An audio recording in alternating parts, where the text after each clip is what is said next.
Yeah. What's going on, YouTubers and wrestling fans alike? S-Deuce is the name, talking wrestling is the game. This is your SmackDown Live review for January 24th, 2017. Let's get into it. Daniel Bryan and The Miz kick off SmackDown, which was odd because, they usually don't do that.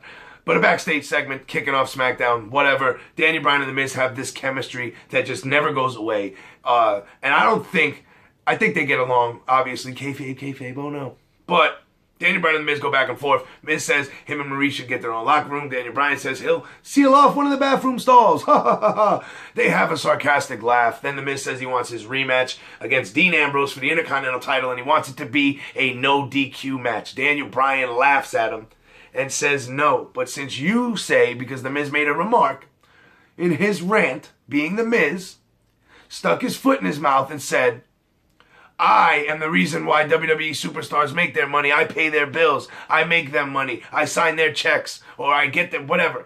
So Daniel Bryan makes it a Lumberjack match. So in the main event of SmackDown, right off the jump, right off Jump Street, Daniel Bryan makes a match, The Miz versus Dean Ambrose for the IC title. And it's a Lumberjack match.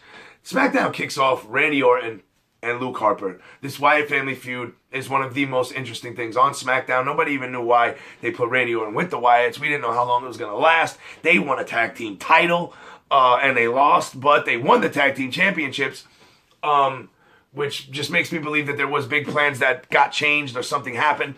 Randy Orton and Luke Harper in the ring together. They work. As Wyatt family members, I don't know, he didn't grow his beard. I mean, there was things that he could have done that he didn't to make me know that he wasn't really taking the character serious or he wasn't going to be around that long. But Randy Orton wins this match. RKO out of nowhere. 1, 2, 3. Bray Wyatt comes in and smiles, and him and Luke Harper share a smile, and then he helps Luke up. But then he kisses him and hits him with Sister Abigail and walks out with Randy Orton. Which, I expected Orton to win, but I didn't know how they were going to do that ending. And now, with Wyatt and Orton in the Rumble, still a cohesive unit, I guess, and Luke Harper on the outside looking in, they could work that angle. Maybe even Eric Rowan come back and help Harper. And then ultimately the Wyatt family end up back together. Then we had an odd 10-man battle royal, I think, for a Royal Rumble spot. I'm not too sure. Don't quote me on that. That Mojo Rawley wins, and I have to believe it would have been an 11-man. Or how could it have been an 11-man? Oh, Kurt Hawkins was in it. He was the odd man out. So Kurt Hawkins pretty much took Zack Ryder's spot. Isn't that weird? Sure, it's not a coincidence that Kurt Hawkins is pretty much Zack Ryder now that Zack Ryder's injured.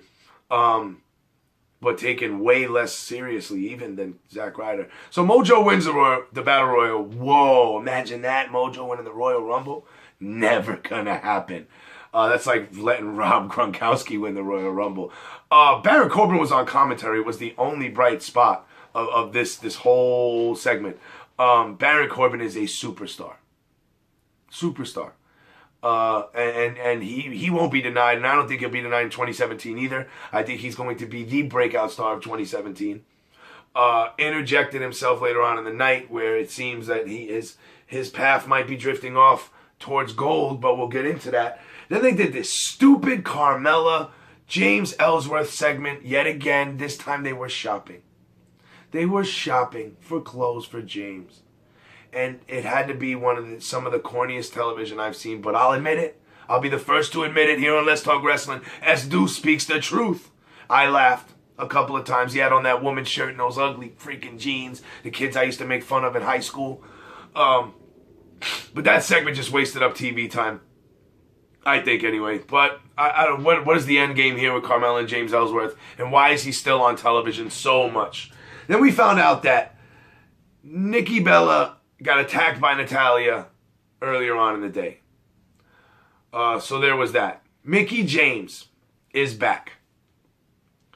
Mickie James is back in the WWE's good graces and in the WWE on SmackDown Live with John Cena and Ken Dome, which is a whole nother story for a video I will never do and won't touch. Mickie James back, cuts a nice, real, evil heel promo. It was great. I loved it. Her and Renee Young seemed to have some chemistry going on there. Renee was asking the tough questions as usual, and Mickie was dancing around them. Just pretty much saying, I did this, I did that. The women's revolution would have been no revolution without Mickie James anyway, so I should get credit. It's like everything I've done over my 15 years. It never existed. It didn't happen because of these, blah, blah, blah, blah. Out comes Becky Lynch, and I think we're about to have a good old-fashioned scrap because the Irish last kicker came out, right? No, wrong. She chases Mickie into the crowd. Out comes Alexa Bliss out of nowhere. They jump Becky. Again, poor Becky gets beat up. And Alexa Bliss and Mickie James laugh off into the locker room together as Becky lay there broken again. I can't wait until Mickie and Becky get in the ring together. I think they're going to have a great match. Great women's wrestling right there. But there is a 6 women's tag match at the Royal Rumble. I think on the pre-show. I hope on the pre-show.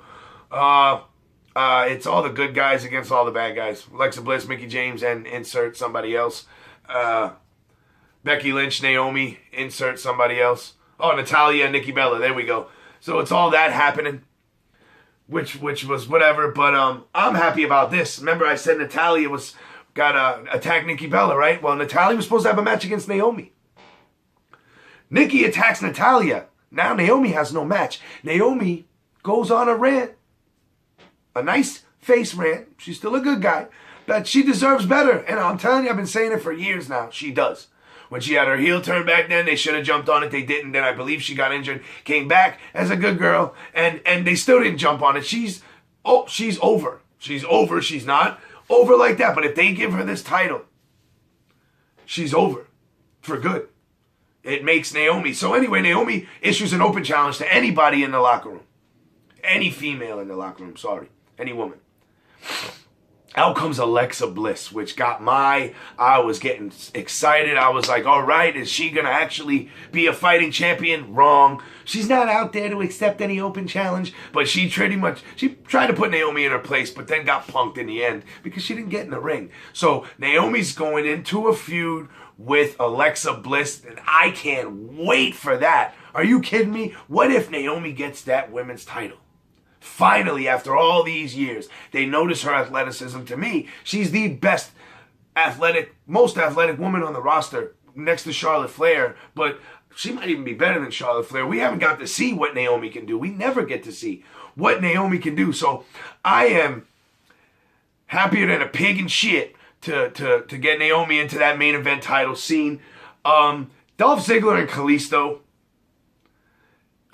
they put on good matches, but I'm going to call this the Job Squad mid-card feud. Dolph Ziggler and Kalisto, the finish was sick to the match. Kalisto went for a springboard. Dolph Ziggler hit Sweet Chin Music, 1, 2, 3, but then he attacks him after the match, and out comes Apollo Crews. So this is really the Job Squad mid-card, a feud of the decade. It's got Apollo Crews, who was an indie darling. WWE's doing nothing with him. The man is amazing, and WWE's doing nothing with him. Kalisto, Samurai Del Sol, who is amazing. They really do. I mean, he had that U.S. run. He had that little thing with Alberto, but ultimately, and then Dolph Ziggler, one of the best workers, performers, sellers, everything in the business. They're so talented, the WWE, that they got nothing for these guys. So I'm going to call it the Job Squad mid-card feud. And so Apollo makes the save. I'm excited to see where it goes. Maybe another evil Job Squad mid-card guy comes in and helps Dolph Ziggler out with Apollo Crews and Kalisto. It better not be Baron Corbin. You can't team them two up after what they went through. But anyway, on to AJ Styles calling out John Cena. AJ said he was going to call him out. AJ called him out. AJ showed a clip from Good Morning America. I didn't see this. I didn't know this. I didn't find this out till last night when I watched it. And had Al Rolling, right? Al from NBC and another hostess talking about John Cena's match with some guy from Georgia, whoever he is. They did not know his name. They had no idea who John Cena was facing, but they knew who John Cena was. And John Cena's laughing it up, laughing it up on television. AJ Styles is the best wrestler in the world right now, next to somebody else who I won't name because his name's been in everybody's lips. AJ Styles is one of the most talented performers I've ever got to see live. I saw one of his live matches. AJ Styles is the real deal. AJ Styles was in TNA for a long time, and he held that company down. Had TNA not had AJ Styles, they wouldn't have survived. So to say John Cena saying AJ's a flash in the pan, 6 months he's been hot. John Cena, held the WWE down for over a decade and yada yada yada. But AJ Styles, that was a level of disrespect I've never seen. What they did on Good Morning America, and John Cena let it fly. So they're both in the ring, but then John Cena cuts this promo on AJ that just ripped him to shreds. Because John's good like that, man. He could flip it on you. You could be absolutely right with your argument. AJ Styles is one of the best, or the best wrestler in the world. One of the best over the last 15 years to do it, to never be in the WWE. But John Cena made you, by the end of his promo, you thought John Cena was right and AJ was wrong. That's how good John Cena is. It was a segment to be had, I'll tell you that. Going into the Rumble, I am excited as shit to see this wrestling match between Cena and Styles. If their SummerSlam meeting was anything, they have to top that. If they top that in the Alamo Dome, we might have a match of the year candidate in January for the WWE to compete with Okada and Omega. And I think that's AJ's mindset going in. Maybe not John's, but I think AJ knows. He watched that match. He knows how beautiful that match was. And who knows how much time they give him. But if they give him anything close to 35 minutes, they can work magic. And I hope they do. I hope AJ gets some retribution for that promo Cena cut on him. And I think this might be AJ's stamp of, I'm here. I don't know if the WWE has the brass to put the belt on Cena going into WrestleMania, knowing the backlash that he gets. I don't know, man. Maybe. Maybe not. What do you guys think? You can let me know in the comments. But it was time. I think I might have skipped something. If I did, it's been one of them SmackDowns. No, Miz and Ambrose, I covered everything. Miz and Ambrose in a Lumberjack match. All the Job Squad mid-card guys come out. And Baron Corbin, remember, because he's a fucking superstar. A superstar, Baron Corbin. Entertaining match. The Miz and Dean, they've worked together so many times. They know what to do. They don't miss spots. They don't botch. Dean's hard-hitting, as is the Miz. Daniel Bryan might have called him soft, but face it, Miz takes care of his opponent, which is code and should be had in all matches by everybody. My thing is, they've done it so many times now, is Miz going to get another crack? Which led me to my statement earlier when I said about Baron Corbin. He ran straight for Dean Ambrose. Might have got eliminated, but then Miz rolled him up. There was chaos because of the Lumberjacks. Just chaos everywhere because of the Lumberjacks. And Dean ends up getting the win in the end. But I like how they had Baron Corbin go towards Dean. Now, SmackDown was good. Raw, I gave a B-. SmackDown, I got to give a C+. Because the Nikki Natalia stuff and the 10-man Battle Royal, then the James Ellsworth, Carmella thing. But SmackDown fit a lot of product into that 2 hours last night. They did, and I think that was to show Raw, look what we can do with 2 that you just can't pull off with 3. But that's a whole nother subject for a whole nother time. Let me know in the comments what you thought about SmackDown. And it's going to be my SmackDown Live final thought. Pretty soon we'll have some cool stuff to pop up and say final thought. Maybe like Jerry Springer. Jerry Springer used to do that. This is my final thought.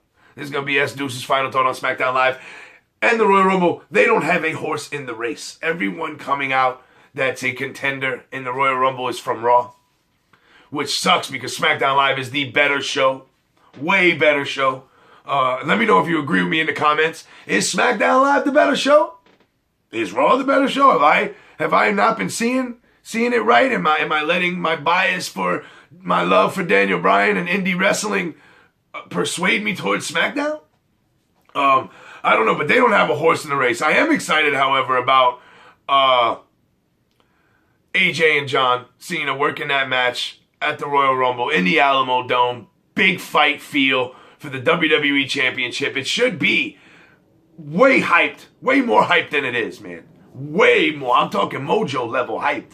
Because it is for the company's title. AJ mentioned about the poster, the Royal Rumble poster. He's the WWE champion, the biggest prize in the game, in the world of wrestling, not just the WWE universe, the world of wrestling, the big bubble of wrestling. That WWE championship has been the grandest prize of them all. And they're not promoting it on their Royal Rumble poster at all. They have Goldberg, Undertaker, Lesnar, and Cena in the front. Cena, who has nothing, nada to do with the rest. He's not even in the Royal Rumble match. So, AJ has a gripe. And SmackDown don't have a chance putting somebody in there. Unless Samoa Joe debuts for SmackDown, which I'm praying the wrestling gods, let it happen. Let Joe debut with SmackDown. Let him be used over there. Raw is overcrowded as it is. But look out this week for my 205 Live video, which is coming up later today. The Royal Rumble predictions video that's coming up later this week. And then Royal Rumble on Sunday. I'm gonna do a couple of videos probably tomorrow and Friday. Besides prediction videos, match by match breakdowns. Who I think's gonna win. And what I think is going on in the wacky world of pro wrestling. Because Saturday's What's the Haps. Don't miss it, folks. Remember, Let's Talk Wrestling. It's just me, the camera, and you, the viewer. You guys fuel me to do this. My love for wrestling fuels me to do this. I'm going to keep doing this. The videos will get better. Like the video, share it with your friends if you want, so you guys can talk wrestling or talk about me, talk about wrestling. As long as everybody's talking about wrestling. Let me know in the comments what you thought about SmackDown Live. Again, who do you think, if they don't have do they have a dark horse in the Royal Rumble? Do you think? Let me know in the comments. And always tell a friend to tell a friend about Let's Talk Wrestling. And if you ain't down with that, we got 3 words for you. Let's Talk Wrestling. Oh, hell yeah.